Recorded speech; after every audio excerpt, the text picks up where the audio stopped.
Visakhapatnam Vijayawada metro rail ప్రాజెక్టులు కీలక దశకు చేరుకున్నాయి.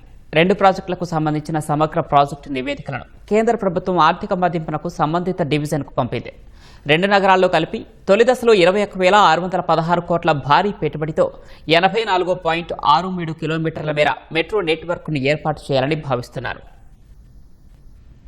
విశాఖ, విజయవాడ నగరాల్లో నిర్మించ తలపెట్టిన మెట్రో రైల్ ప్రాజెక్టుల విషయంలో కీలక ముందడుగు పడింది. కూటమి ప్రభుత్వం ఏర్పడ్డాకే 2 ప్రాజెక్టుల డిపిఆర్లను కేంద్రానికి పంపారు. వీటిపై కొన్ని అభ్యంతరాలు, సూచనల తర్వాత ఆర్థిక మదింపునకు కేంద్ర పట్టణాభివృద్ధి మంత్రిత్వ శాఖ గ్రీన్ సిగ్నల్ ఇచ్చింది. సంయుక్త భాగస్వామ్య విధానంలో ఈ 2 ప్రాజెక్టులు చేపట్టనున్నారు. ఇందులో రాష్ట్ర ప్రభుత్వం 20%, కేంద్ర ప్రభుత్వం 20% చొప్పున నిధులు సమకూర్చనున్నాయి. మిగిలిన 60% నిధులు ఆర్థిక సంస్థల నుంచి సేకరించనున్నారు. కొన్ని విదేశీ బ్యాంకులు రుణమిచ్చేందుకు ఆసక్తి చూపుతున్నట్లు తెలిసింది.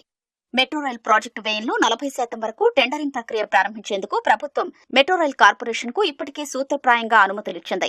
డిపిఆర్లపై ఆర్థిక మదింపు ప్రక్రియ పూర్తయి కేంద్ర ప్రభుత్వ నిర్ణయం వెలువడితే తొలి దశ పనులకు పునాది పడనుంది.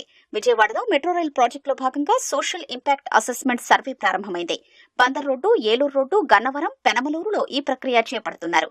2 కారిడార్ల మెట్రో రైల్ ప్రాజెక్టుకు దాదాపు 80 ఎకరాలు అవసరం. ఇందులో కోచ్ డిపో, మెట్రో స్టేషన్లు ఏర్పాటు కానున్నాయి. Administrative staff, college of India, revenue అధికారుల బృందాలు సంయుక్తంగా సోషల్ ఇంపాక్ట్ అసెస్మెంట్ సర్వే నిర్వహిస్తున్నాయి. ఇది పూర్తయ్యాక భూసేకరణకు జిల్లా యంత్రాంగం నోటిఫికేషన్ ఇవ్వనుంది.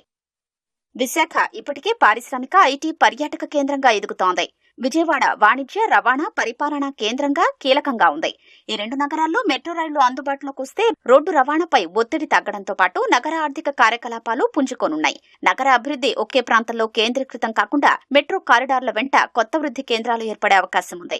స్టీల్ ప్లాంట్ నుంచి నగరంలోని కీలక ప్రాంతాలకు మెట్రో అనుసంధానంతో ఉద్యోగులు, ప్రజల రాకపోకలు సులభతరమవుతాయి. విజయవాడలో గన్నవరం నుంచి కారిడార్ ఏర్పాటుతో విమానాశ్రయం, నగరం ప్రధాన నివాస, వాణిజ్య ప్రాంతాల మధ్య ప్రజా రవాణా అనుసంధానం బలోపేతమయ్యే అవకాశం ఉంది.